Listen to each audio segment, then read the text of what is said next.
Hi hello sweeties, welcome to my story world. దేవ్ 3 గంటలకి మనం బయటికి వెళ్ళాలి అని రాఘవేంద్ర చెప్పాడు. అప్పటి వరకు కంపెనీ తన పేరు మీద రాయబోతున్న విషయం దేవాంష్కి చెప్పకపోవడంతో, ఎందుకు డాడీ అని దేవాంష్ అడిగాడు. కంపెనీ నీ పేరును రిజిస్టర్ చేయాలని అనుకుంటున్నాను. అది చాలా రోజుల నుండి అనుకుంటున్నాను, కానీ ఇంట్లో ఏదో ఒకటి జరుగుతూ క్యాన్సిల్ అవుతూ వచ్చింది. ఇవాళ ఎలాగో ఇంట్లోనే ఉన్నాం కదా, వెళ్ళి ఆ పని చూసుకొని వచ్చేద్దాం అని రాఘవేంద్ర అన్నాడు. డాడీ, ఇప్పుడు ఇవన్నీ అవసరమా? నీ పేరునే ఉండనివ్వు. ఏమైంది? రేపటి రోజు ఇవ్వకుండా పారిపోతావా ఏంటి అని దేవ్ నవ్వుతూనే తప్పించుకోవడానికి ట్రై చేశాడు. రాఘవేంద్ర చిన్నపాటి నవ్వుతో, నాకు తెలిసి నిన్ను కన్న తర్వాత కొన్నేళ్ల పాటు ఎంతో ప్రేమతో బాధ్యతతో పెంచిన తర్వాత నువ్వే సొంతంగా సంపాదించుకోవడం మొదలుపెట్టేశావు. అది ఆన్లైన్లో ట్యూషన్స్ చెప్పడం దగ్గర నుండి మొదలుపెట్టి ఇప్పుడు కంపెనీ చూసుకునేదాకా వచ్చేసావు. నేనంటూ నీకు ఖర్చు చేసిందంటే అది నీ పెళ్ళికి మాత్రమే. నీ జీతంతోనే నువ్వన్నీ చేసేస్తావు, మా అవసరాలు కూడా తీర్చేస్తావు. అసలు ఎందుకు ఇలా అని రాఘవేంద్ర మొదటిసారి అడిగాడు.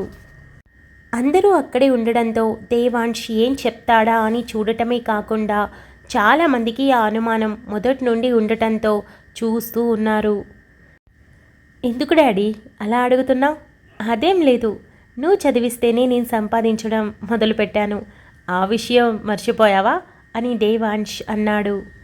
లేదు నాన్న, నేను నిన్ను కంపెనీ చూసుకోమన్నప్పుడు కూడా నువ్వు మొదటగా నీ క్వాలిఫికేషన్ ఆ పొజిషన్కి సెట్ అయ్యే వరకు నువ్వు ఒప్పుకోలేదు. అదే ఇంకొకరైతే అధికారం కోసం లేదా ఆస్తి కోసం వెంటనే ఒప్పుకునేవాళ్ళు, కానీ నువ్వు అలా చేయలేదు. అందుకే అడుగుతున్నా అని రాఘవేంద్ర అన్నాడు. అందుకు కారణం ఏమి లేదు. తాతయ్య ఎంతో కష్టపడ్డారు, మీరు కష్టపడ్డారు. దానిని ఆస్తి రూపంలో మా కంటికి కనిపించేలా చేశారు. ఆస్తిని ఎప్పటికైనా మాకు ఇస్తావని తెలుసు, కానీ దాన్ని చూసుకునే అది ఉంది కదా. నేను ఎలా ఉంటే ఏంటి అని ఉండకూడదు, అది నేను మొదట్లోనే నిర్ణయించుకున్నాను. అన్నింటికీ మించి నేను ఇలా ఉండడానికి కారణం అమ్మ అని దేవాంశ్ అన్నాడు. నేనా అని దుర్గా అనడంతో అందరికీ కూడా అర్థం కాక దుర్గా వైపు దేవాంశ్ వైపు చూశారు. అవును, అప్పుడు నేను 10th క్లాస్ అనుకుంటా. ఒకసారి అమ్మ కిచెన్లో పనిచేస్తూ ఉండగా వెళ్ళాను. వాళ్ళంతా చెమటలు పట్టి ఎంతో స్ట్రెస్లో కనిపించింది. అయినా కూడా అమ్మ మాటల్లో అది నాకు అస్సలు తెలియలేదు. మన కోసమే ఇష్టంగా చేస్తుందని అనిపించింది. ఆ రోజు నేను ఫస్ట్ టైం అమ్మకు హెల్ప్ చేశాను. చేసినందుకు అమ్మ నా చేతిలో 500 రూపాయలు పెట్టి అప్పటి వరకు చాలా కష్టపడ్డావు, వెళ్ళి నీ ఫ్రెండ్స్తో ఎంజాయ్ చేయి అని చెప్పింది. అప్పటి వరకు నీ దగ్గర చాలాసార్లు డబ్బులు తీసుకున్నాను డాడీ, కానీ అప్పుడు రాని సంతోషం మొదటిసారి అమ్మ దగ్గర తీసుకున్నప్పుడు వచ్చింది. నేను కష్టపడితే 1 రూపాయి సంపాదించినా అందులో ఇంత థ్రిల్ ఉంటుందా అనిపించింది. ఆ తర్వాత నేను ఆ విధంగా థింక్ చేయడం మొదలుపెట్టాను. మనీ ఏముంది, ఎప్పుడు కావాలన్నా నువ్వు ఇస్తావు కదా, కానీ నేనేంటి, నా ఐడెంటిటీ ఏంటి? అందుకే నాకంటూ ఒక రికగ్నైజేషన్ ఉండాలి అనుకున్నాను. పైగా స్కూల్లో టీచర్స్ చెప్తూ ఉంటారు కదా, మీ నాన్న ఎవరని అడగకూడదు, మిమ్మల్ని చూసి పలానా తనని తండ్రి ఆయన అని చెప్పుకునేలా ఉండాలి అని చెప్పడం కూడా నాకు బాగా గుర్తే. ఇవన్నీ ఒక రకంగా నేను బాగా ఆలోచించడానికి కారణం. వీటితో పాటు అమ్మ పెంపకం కూడా కావచ్చు కాదు, అదే కరెక్ట్. అందుకే నేను ఎక్కువ నా సంపాదనతోనే అన్నీ చేస్తాను. అందులోనే నాకు సంతోషం ఉంటుంది. ఇక పెళ్ళంటే గ్రాండ్ వెడ్డింగ్, అంత అమౌంట్ నా దగ్గర లేదు కదా, ఇక తప్పలేదన్నమాట. అందుకే సగం పైన మీతోనే ఖర్చు చేయించా అని దేవాంశ్ నవ్వాడు. ఒక క్షణం రాఘవేంద్రకి రంజిత్ గుర్తొచ్చి, ప్రకాష్ రావుకి చాలా ఆస్తిపాస్తులున్న కొడుకుని సక్రమంగా పెంచలేకపోయాడు, కానీ నేను జస్ట్ ప్రేమని వ్యక్తిత్వాన్ని మాత్రమే పంచాను. నా కొడుకులు ఎంత గొప్పగా తయారయ్యారు. దేవాంష్ని చూసి వివేక్ కూడా అదే దారిలో పడ్డాడు. ఎంత అదృష్టం అని మనసులో అనుకోగా మిగిలిన వాళ్ళకు కూడా అదే అనిపించింది. నాన్న, ఇప్పుడు ఈ కంపెనీని పేరును రాయడానికి సరైన సమయం వచ్చింది. నా మాట కాదనుకు, ఎప్పుడు ఏం చేయాలో నాకు తెలుసు కదా అని రాఘవేంద్ర అనడంతో ఇక ఏమీ ఎదురు మాట్లాడకుండా పెద్దవాళ్ళకి ఎంత గౌరవం ఇవ్వాలో, ఎంతవరకు వాళ్ళ మాటని వినాలో తనకి బాగా తెలిసి ఉండటంతో, సరే డాడీ నీ ఇష్టం అని దేవాంశ్ చెప్పాడు. సరే, కాసేపు రెస్ట్ తీసుకో, మనం 3కి బయలుదేరుదాం అని రాఘవేంద్ర చెప్పి అక్కడి నుండి ఏదో తెలియని ఒక గొప్ప సంతోషంతో రూమ్ వైపు వెళుతూ వెనక్కి తిరిగి దేవాంశ్ వైపు వివేక్ వైపు మరోసారి చూసి ప్రౌడ్గా ఫీల్ అవుతూ అక్కడి నుండి వెళ్ళాడు.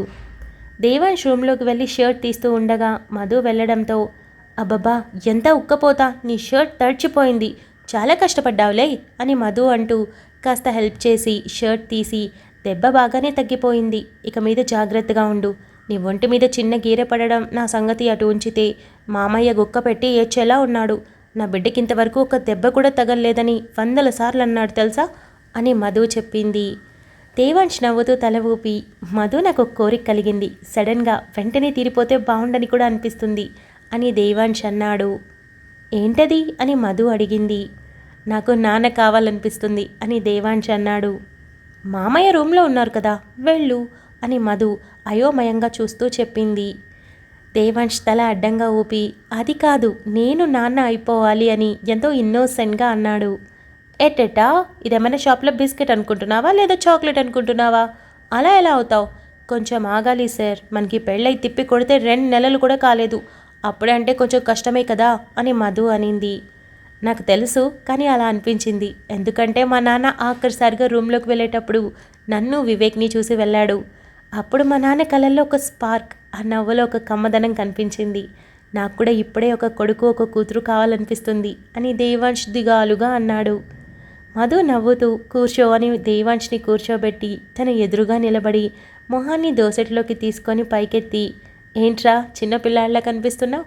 ఇప్పటికిప్పుడు ఎక్కడి నుండి తీసుకురాను చెప్పు, ఎక్కడి నుండి తీసుకురాను? కొన్నాళ్ళు ఆగాలి బాబు, జరిగి తీరుతుందిలే, డోంట్ వరీ, నువ్వు కూడా నీ కొడుకుని కూతుర్ని చూసుకొని ప్రౌడ్గా ఫీల్ అవ్వచ్చు అని మధు అనింది. దేవాంశ్ మధు చుట్టూ చేయివేసి తన పొట్ట మీద తలని ఆనించి, తెలుసా, నాకెప్పుడు పిల్లల గురించి ఆలోచన లేదు, ప్రేమించాను, పెళ్లి చేసుకున్నాను, హ్యాపీగా ఉన్నాను, ఇప్పుడు నాకు అర్జెంటుగా కావాలనిపిస్తుంది. ఏంటో నాకు తెలుసు ఇది వెంటనే అయ్యేది కాదని, అయినా కూడా కావాలనిపిస్తుంది, త్వరగా జరిగిపోతే బాగుండు, అందుకోసం ఏమైనా ప్రత్యేకంగా పూజలు వ్రతాలు ఉంటాయా అని దేవాంశ్ అడిగాడు. మధుకి మరింత ఇష్టం కలిగి నవ్వుతూ, ఏమీ ఆలోచించకు, అదే దేవుణ్ణి అడిగేశా, ఇక్కడే నా మొగుడు మొహంలో సంతోషం కనిపిస్తుంది, ఇలాంటి వాడికి తొందరగా పిల్లల్నిచ్చేయి, చాలా చక్కగా చూసుకుంటాడు, నువ్వు అక్కడ చూసుకునేదానికన్నా ఇక్కడ ఇంకా బాగా చూసుకుంటాడు, ప్రామిస్ చేస్తున్నా అని చెప్పాను, ఇచ్చేస్తాడులే అని మధు చెప్పింది. వెయిట్ చేస్తున్నా మధు, ఎందుకో మనసులో ఆ మాట అనుకోగానే ఒక పులకింత చాలా హ్యాపీగా అనిపించింది, అదే జరిగితే ఇంకా ఎంత హ్యాపీగా ఫీల్ అవుతానో అని దేవాంశ్ అన్నాడు. మధు దేవాంశ్ పక్కన కూర్చొని నీ హ్యాపీనెస్ చూస్తుంటే అది రియల్గా కూడా ఫేస్ చేస్తే బాగుండని ఒక్క క్షణం నాకు కూడా అనిపించింది, చూద్దాం, అంతా దేవుడి దయ కదా అని మధు దేవాంశ్ మొహంలో కనిపిస్తున్న ఆ సంతోషాన్ని చూసి చెప్పింది. దేవాంశ్ తల ఊపిన మనసులో మాత్రం ఆ ఆలోచనకి తనకే తెలియని ఒక బ్లష్, ఒక సంతోషం మొహంలో రిఫ్లెక్ట్ అవ్వడంతో కాసేపు ఆలోచనలోనే ఉండిపోయాడు. రంజిత్, ఎల్లుండి హియరింగ్ ఉంది, మనకి బెయిల్ వచ్చేస్తుంది కదా అని ప్రకాష్ రావు అడిగాడు. ఖచ్చితంగా అని చెప్పడంతో ప్రకాష్ రావు చేతిని చూసి వెంటనే దగ్గరికి వెళ్ళి, ఈ కట్టేంటి, ఏమైంది చేతికి? నువ్వేమో నన్ను కలవడానికి పెద్దగా ఇష్టపడవు, ఒంటరిగా ఉండడానికి ఎక్కువగా ఇష్టపడుతున్నావు, ఏం చేస్తున్నావో నీకేమైనా ఆలోచన ఉందా? జాగ్రత్తగా ఉండొద్దు అని అన్నాడు. రంజిత్ సైలెంట్గా ఉండడంతో, వాడు కంపెనీ లాగేసుకున్నాడు అవును కదా అని రంజిత్ మొహంలో కనిపిస్తున్న ఎక్స్ప్రెషన్స్ చూసి కనిపెట్టి అడిగాడు. అది కాకపోతే దాని లాంటివి 100 డెవలప్ చేయగలం అని రంజిత్ అన్నాడు. పర్వాలేదు, మనం మళ్ళీ మొదటి నుండి మొదలు పెడదాం, ఆస్తికి కొదవలేదుగా అని ప్రకాష్ రావు చెప్పాడు. డాడీ, సరిగ్గా వారం రోజుల్లో అంతా ముగిసిపోతుంది, ఇక ఇక్కడ కాదు అదర్ స్టేట్లో తిరిగి మన కంపెనీ బిల్డ్ అవ్వాలి, మన ఫ్యూచర్ బ్రైట్ అవ్వాలి, దాని గురించి నువ్వు థింక్ చేయి, దేవాంశ్ సంగతి నేను చూసుకుంటాను, ఇక మన లైఫ్లో ఒక వారం రోజుల తర్వాత వాడు కానీ వాడికి సంబంధించిన వాళ్ళు ఎవ్వరు కూడా మన చూచాయల్లో కూడా కనిపించరు అని రంజిత్ చెప్పాడు. మరి మధు అని ప్రకాష్ రావు అడిగాడు. తను మాత్రమే నాతో ఉంటుంది, కేవలం తను మాత్రమే, మిగిలిన ఎవరు ఉండరు, మన లైఫ్లో అసలేం జరగనట్టు మనం ముందుకు వెళ్ళిపోవాలి, అర్థమైంది కదా? దానికి సంబంధించిన ప్రాసెస్ బయటకు వెళ్ళగానే మొదలుపెట్టు, నీకు ఇక ఏ సంబంధం లేదు, మిగిలినవి నేను చూసుకుంటాను, అస్సలు ఆలోచించకు, కేవలం వర్క్ మీద కాన్సన్ట్రేట్ చేయి అని రంజిత్ చెప్పాడు. అలాగే నాన్న, నువ్వు చెప్పావు కదా, నేను ఆ పని మీద ఉంటాను అని ప్రకాష్ రావు అన్నాడు. ఇక వెళ్ళు అని రంజిత్ చెప్పడంతో ప్రకాష్ రావు అక్కడి నుండి వెళ్ళాడు. రంజిత్ ఆలోచిస్తూ ఇక బయటికి వెళ్ళాక ఏం చేయాలా అని ఒక ప్లాన్ని తన బుర్రలోనే చక్కగా ప్లాన్ చేసుకొని చిన్న స్మైల్ చేశాడు. రిజిస్ట్రేషన్ కోసం వెళ్ళిన రాఘవేంద్ర, దేవాంశ్ తిరిగి 5 గంటలకంతా ఇంటికి రావడంతో అందరూ కూర్చొని మాట్లాడుకుంటూ కాఫీలు తాగుతూ ఉండగా ఇద్దరూ రావడం చూసి, అప్పుడే అయిపోయిందా అని దుర్గా అడిగింది. ఇంకెంతసేపు పడుతుంది? ఆల్రెడీ ఆ రిజిస్టర్ ఆఫీస్లో తెలిసిన వాళ్ళు ఉన్నారు. కాల్ చేసి రోజు వస్తాను వస్తాను అని చెప్తున్నా కుదరలేదు కదా. ఇవాళ వెళ్ళగానే పని అయిపోయింది అని రాఘవేంద్ర నవ్వుతూ మధు ఇలారా అని పిలిచాడు. మధు రాఘవేంద్ర దగ్గరికి వెళ్ళడంతో బ్యాగ్లో నుండి పేపర్స్ తీసి మధు చేతిలో పెట్టి, ఇక మీద కంపెనీ మీ ఇద్దరిది, అంటే దేవ్ పేరు మీద ఉంది, అంటే అందులో సగభాగం నీదే కదా అని రాఘవేంద్ర అన్నాడు. అయితే ఆ కంపెనీని నేను ఏమైనా చేయొచ్చా మామయ్య అని మధు అడిగింది. దేవాంశ్ తల కొట్టుకొని, ఇవన్నీ ఎందుకు మామయ్య, వద్దులే అంటావనుకున్నాను. నువ్వేంటంటే ఏమైనా చేయొచ్చా అని అడుగుతున్నావు. ఏం చేస్తావు? బాంబు పెట్టి పేల్చేస్తావా ఏంటి అని అడిగాడు. హలో, ఇప్పుడే మామయ్య ఆ కంపెనీలో సగభాగం నాది అన్నాడు. నాకు ఇష్టమైతే పేల్చేస్తాను కూడా. కాబట్టి నాతో మంచిగా ఉంటే నా సగభాగం నీ చేతుల్లో పెడతాను. అలా కాకుండా ఇలా మాట్లాడితే నిజంగానే దాన్ని లేపేస్తా. తర్వాత నీ ఇష్టం. ఏమంటారు మామయ్య? నాకు ఆ హక్కు ఉంది కదా అని మధు రాఘవేంద్ర వైపు చూసింది. రాఘవేంద్ర థమ్సప్ సింబల్ చూపించి, ఉంది, అందుకే కదా రాగానే చెప్తున్నాను అని నవ్వుతూ మధు తల మీద చేయి వేసి, దేవ్ చాలా తెలివైనవాడు, తనని ఎంకరేజ్ చేయాలి, ఓకేనా అని చెప్పాడు. దాందేముంది మామయ్య, ఎంకరేజే కదా, చేసేద్దాం. దేవ్, నీకెప్పుడైనా ఆఫీస్లో సమస్య ఉంటే నాకు చెప్పు, నేను నీకు హెల్ప్ చేస్తాను అని మధు చెప్పి పేపర్స్ తిరిగి రాఘవేంద్ర చేతుల్లో పెట్టింది. నేను నీ చేతికిస్తే తిరిగి నాకే ఇస్తున్నావు అని రాఘవేంద్ర అడిగాడు. ఈ ఆస్తులు అవి నా వల్ల కాదు మామయ్య. ఇంత పెద్ద బరువులు నేను అస్సలు మోయలేను. చెప్పాలంటే నా బరువు నేనే మోయలేకున్నా. ఇవెక్కడ మోయగలను? ఆ పేపర్స్ చేతుల్లోకి తీసుకుంటే కొన్ని 100 కోట్లు మోస్తున్నంత బరువు పుడుతుంది. అందుకే మీతోనే ఉండనివ్వండి. ఎలాగో మీ అబ్బాయి పేరున రాసేశారు కదా, కాబట్టి అది మీరే ఎవరి దగ్గర ఉండాలో తేల్చుకోండి. కానీ అందులో సగం మాత్రం నాదే, అదైతే మాట తప్పకూడదు అని మధు చెప్పింది. అయినా అంత ఆస్తిని నిజంగానే మొయ్యలేం మామయ్య అని అనన్య అనింది. రాఘవేంద్ర అనన్య వైపు చూసి, ఎందుకురా, బాధ్యత తీసుకోవాలి కదా అని అన్నాడు. తీసుకోవాలి, కానీ ఆ రోజు మీటింగ్లో మీరు రంజిత్ ఆఫీస్ని 200 కోట్లు పెట్టి కొనేశారు. వామ్మో, 200 కోట్లకి ఎన్ని సున్నాలో 5 నిమిషాలు లెక్క పెడితే కానీ టెన్షన్లో చెప్పలేను. అలాంటిది మీరంత ఆస్తిని మా అక్క చేతుల్లో పెడితే పాపం ఎలా మోస్తుంది? అది మీరే చూసుకోండి. మీకంటే అలవాటైపోయింది కదా. కానీ మా అక్కకి కోరింది ఇచ్చేయండి, అంతకు మించి ఏమీ వద్దు అని అనన్య చెప్పింది. రాఘవేంద్ర ఆ పేపర్స్ దుర్గా చేతికిచ్చి, ఇద్దరే తీసుకొని వెళ్ళి నువ్వే జాగ్రత్త చేయి అని చెప్పి కూర్చుంటూ, మీకు ఏదో ఒక కార్డు ఇచ్చే ఉంటారు కదా, మీకు ఇష్టం వచ్చినట్టు వాడుకోవచ్చు. మీ ఇష్టం, వాడినందుకు ఎందుకలా వాడారు అని క్వశ్చన్ చేస్తే మాత్రం నాకు చెప్పండి అని రాఘవేంద్ర అన్నాడు. మామయ్య అని మధు అనన్య ఒక్కటేసారి అనడంతో అందరూ ఇద్దరి వైపు చూశారు. ఏమైందిరా అని రాఘవేంద్ర అడగడంతో దేవాంశ్, వివేక్ మొహమాలు చూసుకున్నారు. అసలు ఇంతవరకు మీ అబ్బాయిలు మాకు కార్డు ఇవ్వలేదు అని ఇద్దరు ఒక్కటేసారి అనడంతో రాఘవేంద్ర ఇద్దరి వైపు చూడగా దేవాంశ్, వివేక్ కూడా రాఘవేంద్ర వైపు చూసి తల ఊపారు. చూసారా, మీతోనే ఇంత ధైర్యంగా తల ఊపుతూ ఇవ్వలేదని చెప్తున్నారు అని మధు అనడంతో రాఘవేంద్ర మరోసారి ఇద్దరి వైపు చూసి, ఎందుకు ఇవ్వలేదు అని అడిగాడు. డాడీ అవకాశం రాలేదు, పెళ్ళయ్యాక ఇంతవరకు మేము ఎప్పుడూ బయటికి వెళ్ళలేదు. పోనీ తను ఒకటే కూడా వెళ్ళలేదు కదా, సిచ్యువేషన్స్ బాగోలేవని ఇంట్లోనే గుట్టుగా ఉండమని చెప్పాము.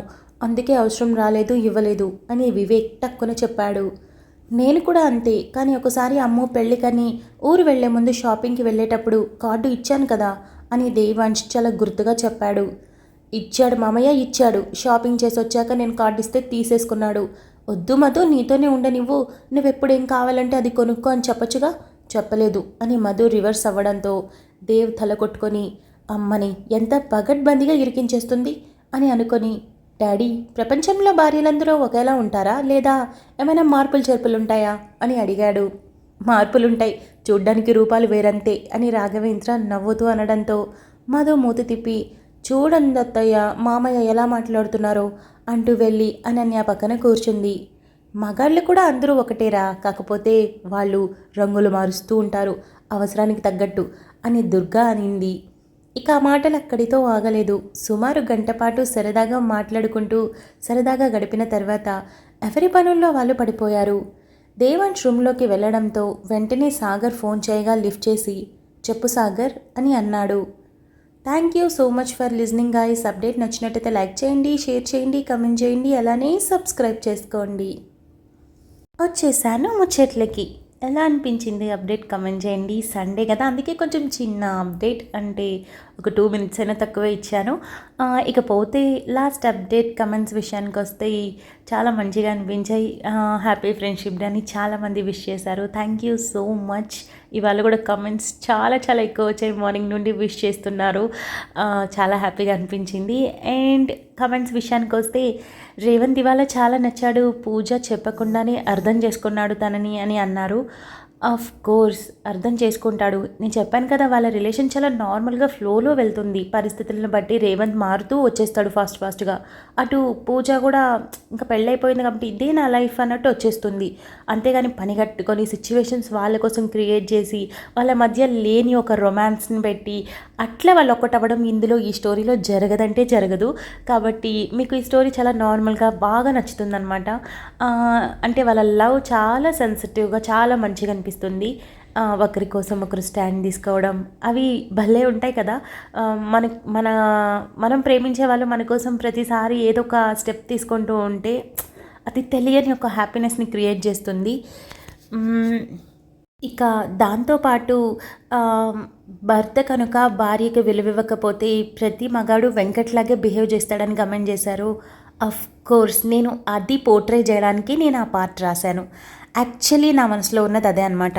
ఎప్పుడైనా సరే వైఫ్ ఎంత చెడ్డదైనా సరే మీరు అందరి ముందు తనని ప్రొటెక్ట్ చేసి పర్సనల్గా తీసుకొచ్చినప్పుడు తనకి తప్పొప్పులు చెప్పాలి. అక్కడి నీది తప్పు ఉంది, కానీ నిన్ను వెనకేసుకో రావడానికి కారణం నిన్ను నలుగురు ముందు తక్కువ చేయలేక అని క్లారిటీ కనుక ఇస్తే ఆ భార్యకి అది అర్థమవుతుంది. అలా కాకుండా అందరూ కనుక తప్పు పట్టేటప్పుడు అవును నువ్వు తప్పుడు దానివే అన్నట్టు పోర్ట్రే కానీ చేస్తే ఆ భార్య అందరికీ చులకనైపోతుంది. ఆఖరికి పనికిరాని ఒక బిచ్చగాడితో సహా వాళ్ళకు కూడా మనకి చీప్ అయిపోతారనమాట. సో ఎవరైనా సరే వాళ్ళ వైఫ్ని రెస్పెక్ట్ చేయాలి నలుగురు ముందు. అరే వాళ్ళ ఆయనే అంత రెస్పెక్ట్ చేస్తాడు, మనం కానీ చేయలేదంటే రేపటి రోజు గొడవలు అయిపోతాయి, మనం కూడా చాలా జాగ్రత్తగా ఉండాలి అని అనుకుంటారు ఎదుటి వాళ్ళు. ఇక్కడ రేవంత్ పట్టించుకోవట్లేదని వెంకట్కి అర్థమైంది కాబట్టి పూజని ట్రాప్ చేయాలని చూశాడు. బికాజ్ ఎవరు పట్టించుకోరు కదా, పైగా సెన్సిటివ్గా కనిపిస్తుంది. ఏముందులే ఒక రాయి విసిరేద్దాం అంతే అనుకుంటుంది లోకం. ఇదే జరిగేది రియల్గా కూడా చాలా చోట్ల.